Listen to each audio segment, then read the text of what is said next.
Yeah, I'll react to that, sure. Hi guys, I'm trying to learn more about history, okay? We're doing part 6 here. I'd recommend watching the previous 5 parts, but that is up to you at this point. Okay. Justinian Theodora, part 6, Byzantine Empire. Hi. Original link, top of the description. Below that, link to the Discord. Love to have you. Let's go.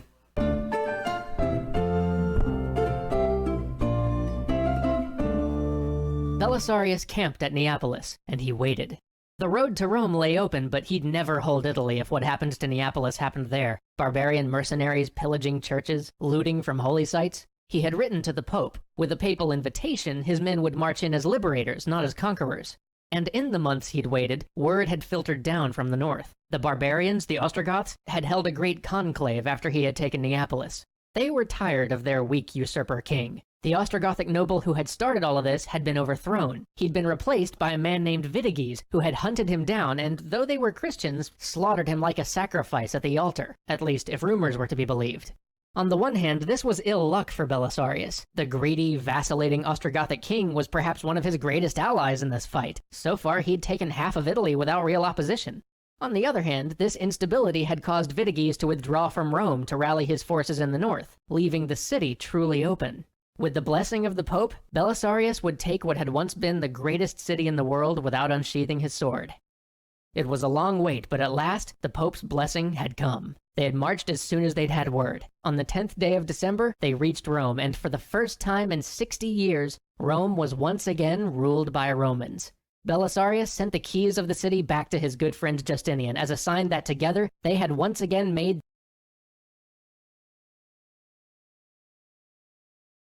My timeline here is all out of whack. So 60 years? That seems so little. What?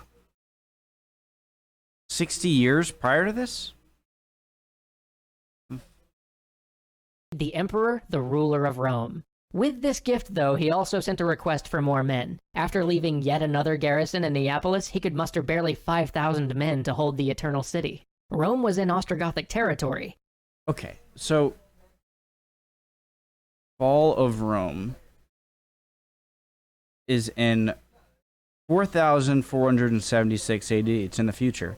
No, September 4th. Hey, almost one day past my birthday. 476. Okay. Okay.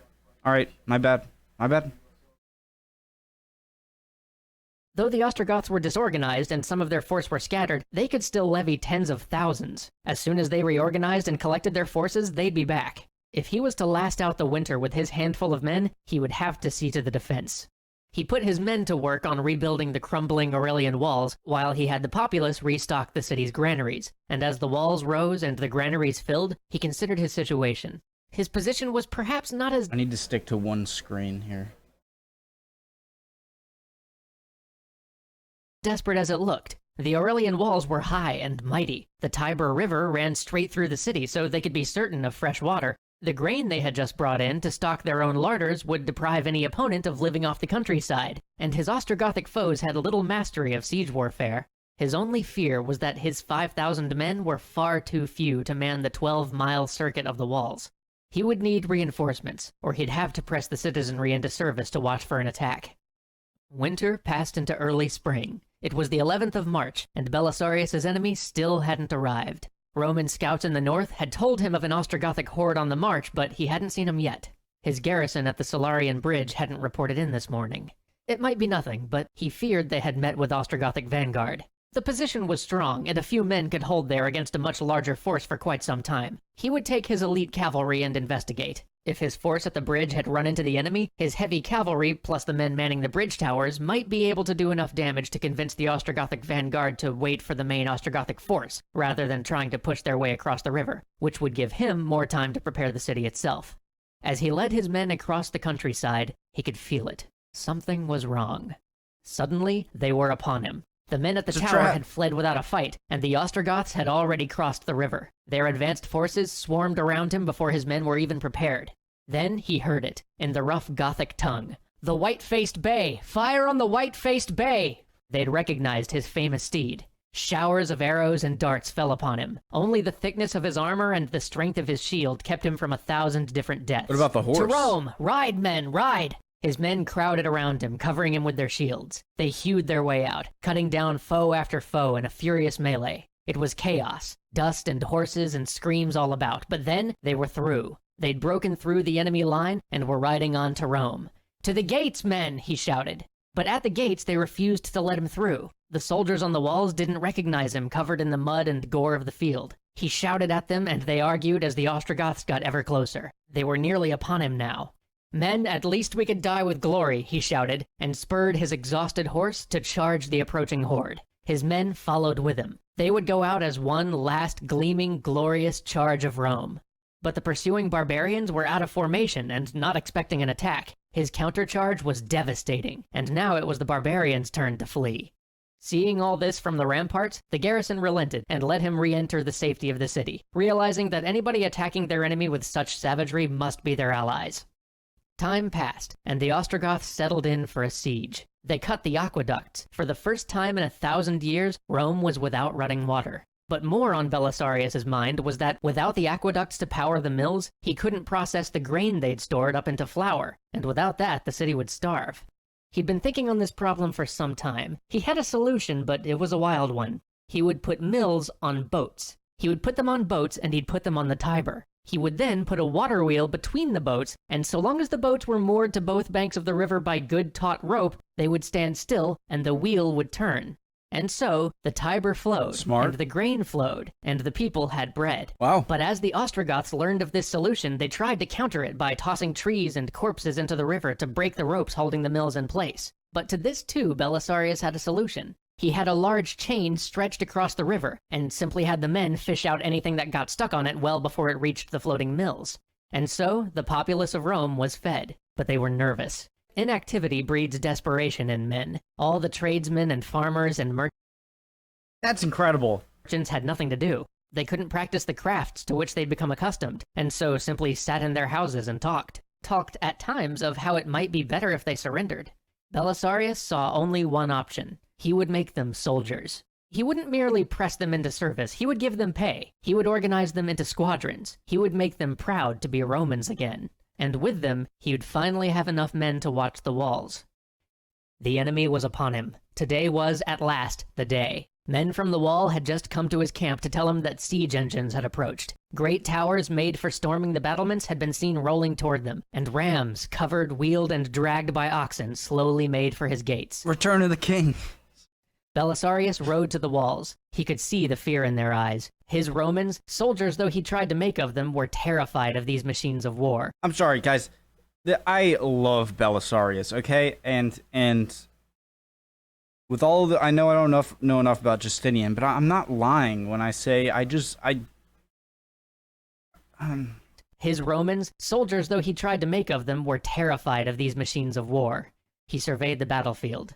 Then he laughed. He took the bow from his back and loosed 3 arrows. 3 riders fell, and a cheer went up along the wall. "Fire at the oxen, men," he shouted. The siege was on. The hail of arrows from his defenders had felled the oxen dragging the Ostrogothic war machines, leaving the machines dead, inert hulks like the skeletons of giants just sitting in the fields before Rome. But while Belisarius had stopped the main assault, another force had gotten over one of the lower walls on the other that was a killer simile. side of the city with the aid of siege ladders. He whipped his famous steed along the city walks, gathering whatever troops he could to ride with him as he flew along the streets of Rome. As he reached the walls, he saw it. The men there were hard-pressed. He knew his small force wouldn't be enough to turn the tide upon the wall. But there was still one option. The men who were with him were horsemen. They'd be of little use on the ramparts, but out in the field, well. "Open the gates," he bellowed, and as the melee swirled on the walls above, he charged his men out, beyond the safety of the city. His cavalry crashed into the Ostrogoths still waiting to get up the siege ladders, and they broke, scattered before this terrifying assault, leaving the attackers already on the wall cut off. Belisarius looked out on the piles of ash standing before Rome. His men had reduced the immobile war engines to soot with arrows of fire. He had won the day. But how many more days? Even though the victory was great, it wasn't without its cost. How many more victories until he had no men left? He decided he would write again to Justinian. Finally, troops arrived. They'd been held up by bad weather in Greece. The bulk of his reinforcements were still there, but 1,600 cavalry had made their way to him, and 1,600 cavalry was just what he needed. He took to regularly raiding any group of Ostrogoths that separated from the main force. His troops would charge in, shred these groups with bowfire from horseback, and retreat to the safety of the walls before the main Ostrogothic army could catch him.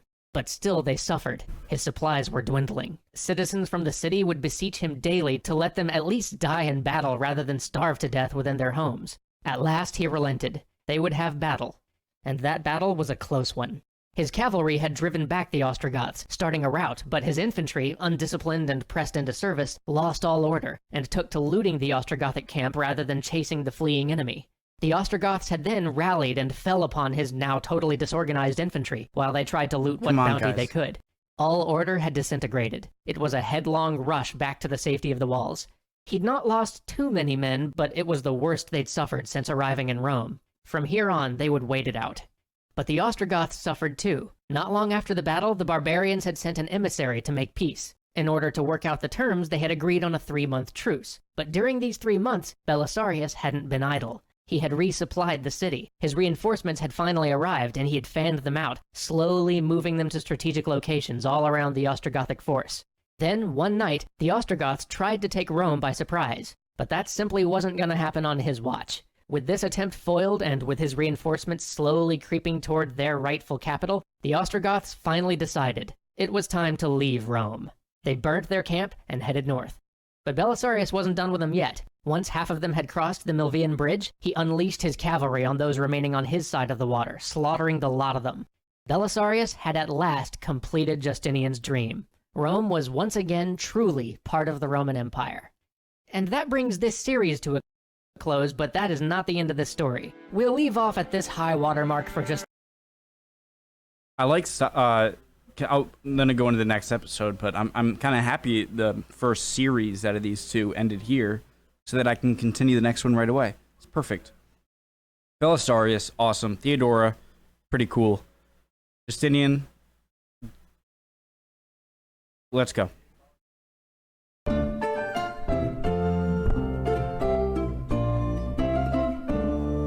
Last we had left off, Belisarius had finally broken the siege of Rome. Reinforcements had arrived. The Ostrogoths had fallen back to northern Italy to prepare a last defense for Ravenna, the capital of the late Western Empire.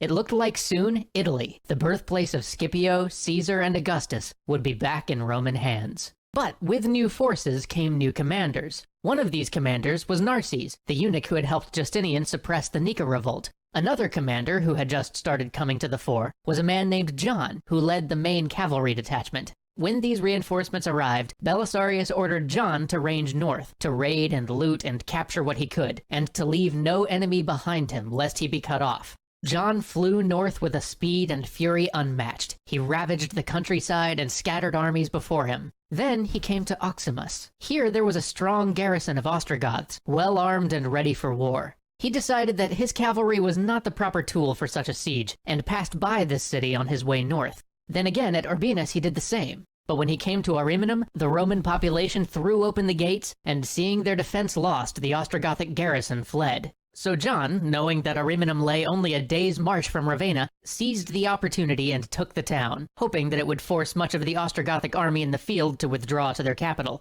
And this it did, for the most part. But as the Ostrogothic forces retreated north, they strengthened their garrisons at the towns that John had left behind. So Belisarius sent swift messengers with word to John to abandon the town of Ariminum and rejoin the main Byzantine force. But John refused. And by twice not heeding Belisarius's orders, first by leaving uncaptured towns behind him, and then again by refusing Belisarius's direct order now, he found himself cut off, surrounded, and besieged. At Firmum, Belisarius called a council of war. All his generals assembled. He laid out his plan. They would take a cautious approach north. It was tragic, but he would not risk the whole army to save John from his insubordination. For the most part, the generals murmured in agreement. But then, in the back, Narses stood up. With a wave of his hand, he said that John could be dealt with later if they were to relieve the city, but the loss of 2,000 of their best cavalry without a fight would be an unconscionable failure of command. Just then, a ragged horseman burst into the council tent. Having clearly ridden hours on end, he unsteadily stumbled toward Belisarius and handed him a letter. It was from John. His forces were on the brink of starvation. They could last 7 more days, and then they would have to surrender. Reluctantly, Belisarius agreed to Narses' plan. They would relieve Ariminum. The eunuch smiled. John was his friend, or at least his political ally. Wheels were turning out of Belisarius' control. So Belisarius drew up a new plan. He would relieve Ariminum, but as was always his method, if he could, he would do it without having to fight.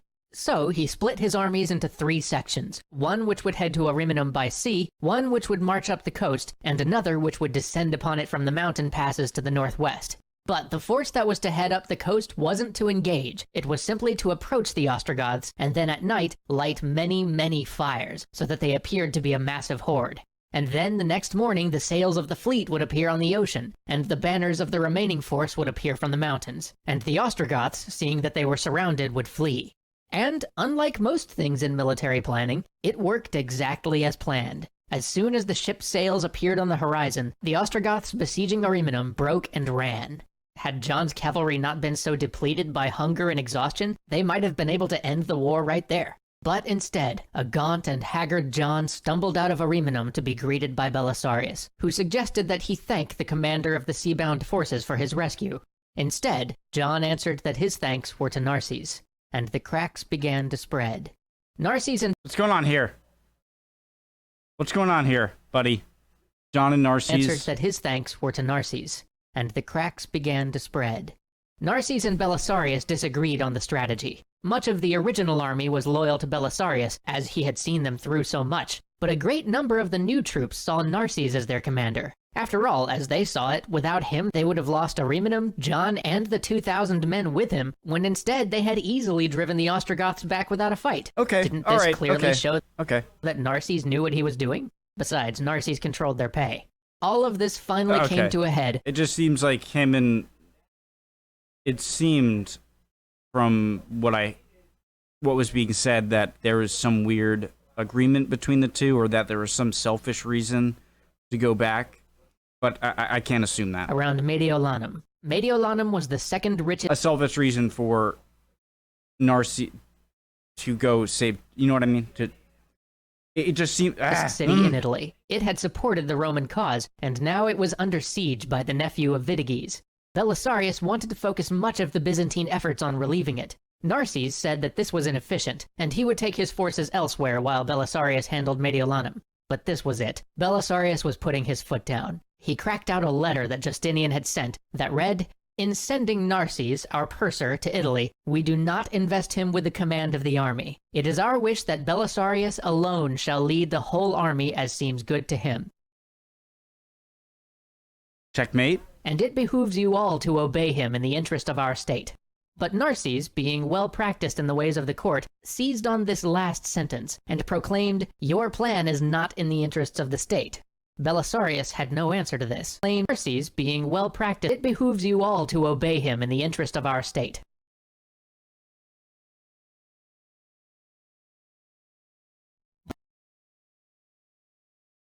But Narses, being well practiced in the ways of the court, seized on this last sentence and proclaimed, "Your plan is not in the interests of the state." Belisarius had no answer to this.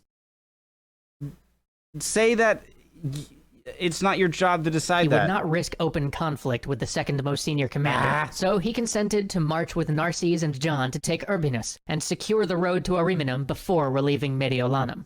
And so the 3 armies marched, theoretically united but very much a tripartite force, with different commanders at its head. And when they finally got to Urbinus, they set up 3 separate camps.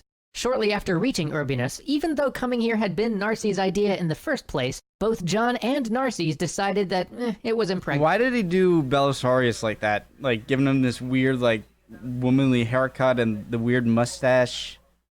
Been Narses' idea in the first place, both John and Narses decided that it was impregnable and took off. Narses headed to Ariminum to threaten the Ostrogothic capital, and John charged off into the countryside to make short work of Forum to threaten the Ostrogothic capital, and John charged off into the countryside to make short work of Forum Cornelii and collapse another Ostrogothic province. But Belisarius stayed, and with that remarkable Belisarian luck, in this town which every other commander had said was impregnable, a town that was so well supplied and so well defended, suddenly, and for no explicable reason, the town's spring, their only source of water, ran dry. Without water, the defenders surrendered to Belisarius in a matter of days. But the siege of Mediolanum was getting worse. A force of 10,000 Burgundian warriors had crossed the Alps to join the Ostrogoths. This was far too much for the beleaguered Byzantine garrison to handle. Belisarius sent out a force to relieve the garrison, but when they saw the size of the opposing army, they stopped in their tracks and just stayed there outside the city. One night, a messenger from the commander in Mediolanum braved enemy lines and reached the relieving force asking for help, which they promised right away, but still they didn't move. Finally, the relieving army asked for reinforcements. They asked that they be sent John's forces, which were in a neighboring province. Belisarius agreed and sent the order to John right away, telling him to come assist the relieving army in repelling the siege. But John refused. He would not obey the order unless it was countersigned by Narses. So, exasperated, Belisarius wrote to Narses to sign the order, which he did without hesitation, as clearly Mediolanum needed to be relieved. But then John fell ill, or at least appeared to, and the relief effort was delayed again. Reduced to eating dogs and mice, the forces of Mediolanum were in dire straits. The Ostrogoths offered the troops honorable... John disobeys Belisarius, goes, gets surrounded, gets besieged, almost dies, gets saved, yes, albeit by Narses telling him he needs to go, but in the end, by clearly Narses, Belisarius, the relieving force on the sea and whatnot. John doesn't do anything. And now he's pulling the... just get rid of him. Captivity, with their life and their status as free men intact, if they would open the town to them. The Roman commander in Mediolanum replied that he would accept, so long as the people of Mediolanum weren't harmed. But the Ostrogoths made no secret of the savage vengeance they wished to wreak on this town that had so quickly embraced the Romans. Inside, the Roman commander tried to rally his forces for one last desperate sally against the force arrayed outside their walls. But hunger and fear had taken their toll, and so, with outside help apparently not coming, the garrison at last surrendered. Days later, the relief force finally arrived. They had seen dark smoke from the road. As they approached, all was quiet except for the crows. The walls were rubble in places. The great gate stood open. As they walked through, they were greeted with a sight of horror. I mean, yeah, so if you're going to let them in, you're afraid of how they're going to treat your citizens, but you're clearly going to lose anyway, and so a final battle would only get them angrier and make them want to hurt them even more. Bodies and ash as far as the eye can see. Bodies in numbers unfathomable. Tens, maybe hundreds of thousands laying in the black soot. Every man in the city had been slaughtered. Every woman and child had been dragged off as a slave. Then the Ostrogoths had put the town to the torch, and nothing of it remained. Not sure how you could do or be worse than that, so... Amongst the rubble they found the body of Reparatus, the praetorian prefect of Italy, and the brother of the Pope. He was barely recognizable, his limbs chopped into pieces, his body savaged by dogs. This was the first sign that the Romans might not be able to protect the people of Italy. And things were only about to get worse.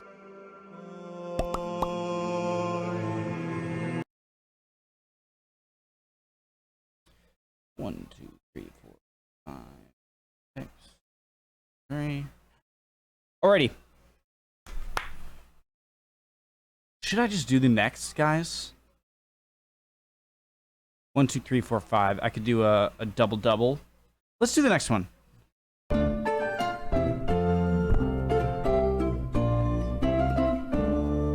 Mediolanum had fallen. Its catastrophic destruction reverberated through Italy, and then through the entire Roman world.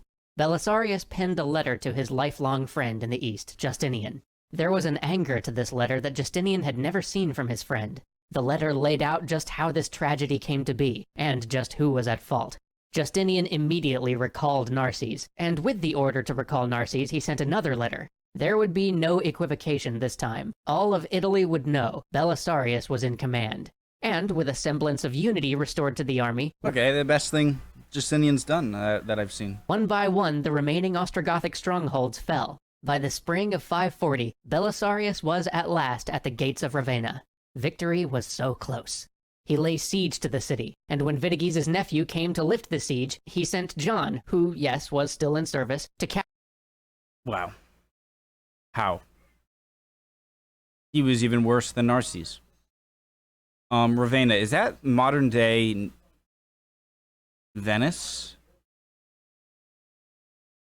Or capture the towns to the east, where the families of most of the soldiers of Vidiges' nephew's army lived. As word of this passed through the enemy ranks, the army melted away almost overnight. With no chance of rescue, Vidiges began to negotiate his surrender. But even as he and Belisarius began to talk terms, there was a shift in the wind in the east. Back in Rome, Justinian looked out over his city.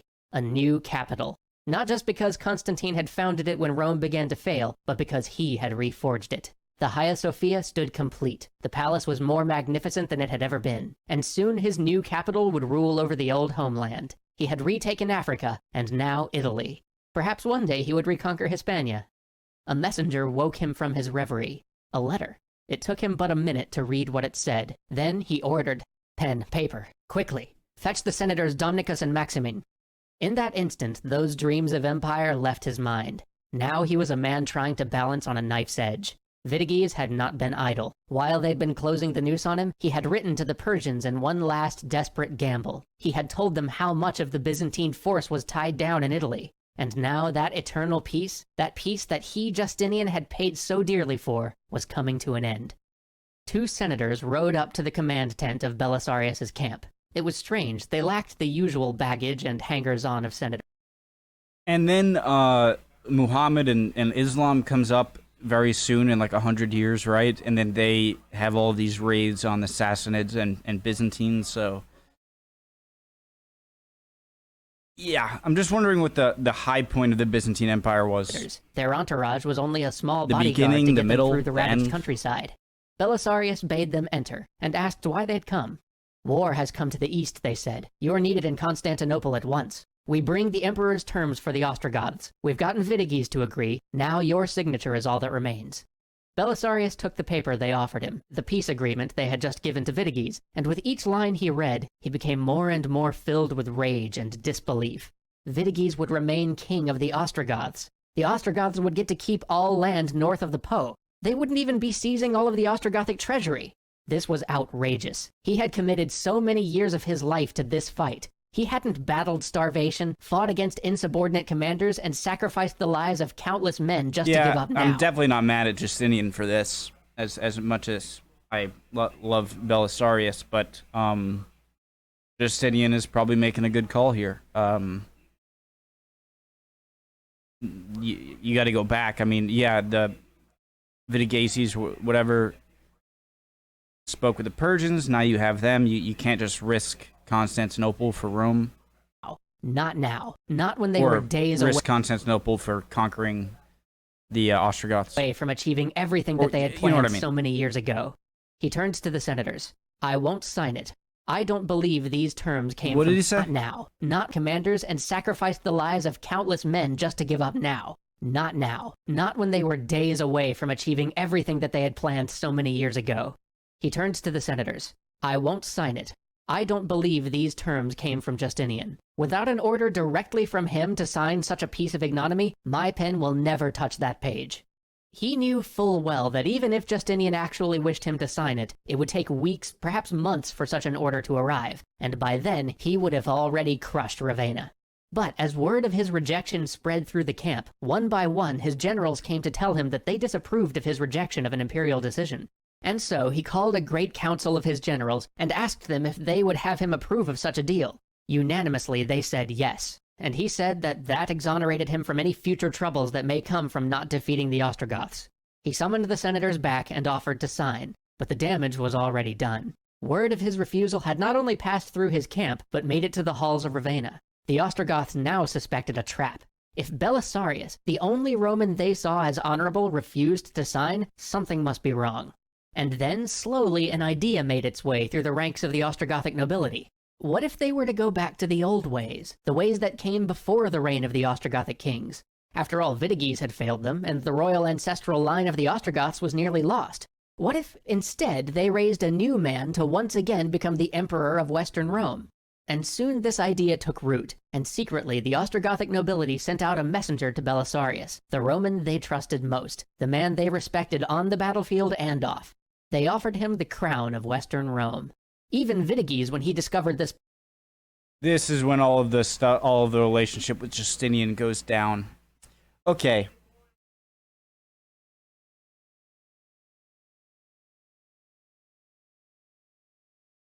This is difficult. I got sort of upset with, I didn't like Justinian over watching the Kings and Generals Belisarius series. It seemed like he kept ordering Belisarius to do all of these things, and Belisarius, through his being a genius military mind, general, tactician, won a lot of these battles, and then right when he's in the Reach, he's told not to do it. And so it's almost like everyone is blameless. Because it's so hard to get this guy, no matter how loyal he is to Justinian, to agree to what was just said. And you can't get mad at Justinian for asking him to do that, because Justinian has to deal with the Persians now, or the Sassanids, whatever, the deal in the east. And so you can't blame Justinian. And then you can't really blame Justinian for what's about to happen, in that he thinks Belisarius is... Belisarius didn't sign the thing.